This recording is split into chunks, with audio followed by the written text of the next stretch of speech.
Bonsoir et bienvenue au Clos de la Chaînette, un petit vignoble complètement atypique et chargé d'histoire. Il est situé en centre-ville d'Auxerre et il est l'un des plus anciens inscrits au cadastre en France. Ces quelques hectares de vignes étaient la propriété des moines de l'abbaye Saint-Germain.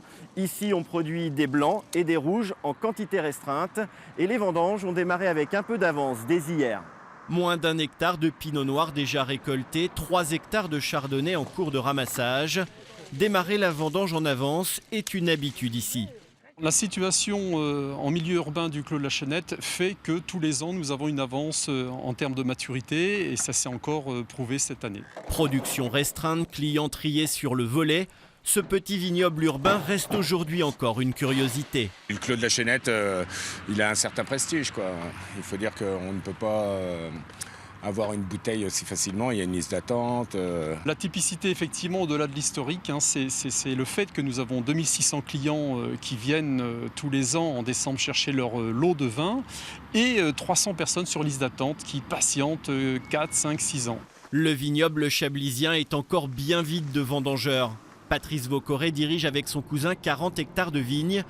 En route pour Préilly, il nous explique que près de 50% de son domaine se trouve ici, dans cette zone plombée par les intempéries au printemps dernier. Il n'y a qu'à regarder qu'il n'y a pas de fruits, puisque bon, le viticulteur est quand même là pour quelque part cultiver sa vigne, mais obtenir des fruits. Et sur cette parcelle-là, il n'y a pas de fruits, quoi. Donc ça sera uniquement un entretien pour l'année prochaine. Lot de consolation pour le domaine Vaucoré, les grands et premiers crus n'ont pas subi les conséquences des intempéries.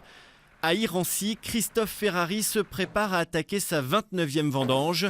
Il le sait, elle sera différente de tout ce qu'il a déjà connu. C'est vraiment quelque chose qu'on a vraiment du mal à appréhender et que l'on découvre. On va tout diviser par deux, au moins par deux, puisque les vendangeurs, d'habitude, j'en prends une quarantaine, on va en prendre une vingtaine. On vendange sur 15 jours, on va, j'espère, faire une semaine de vendange.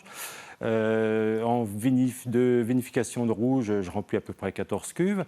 Si j'en remplis 4 ou 5 cette année, je serai déjà content. Patrice Vaucoré commencera ses vendanges demain, Christophe Ferrari après-demain pour les créments et lundi pour les rouges, ici dans les vignes d'Irancy. Lundi, date du début des vendanges pour les viticulteurs de Lyon. Une météo clémente est annoncée sur l'ensemble du département.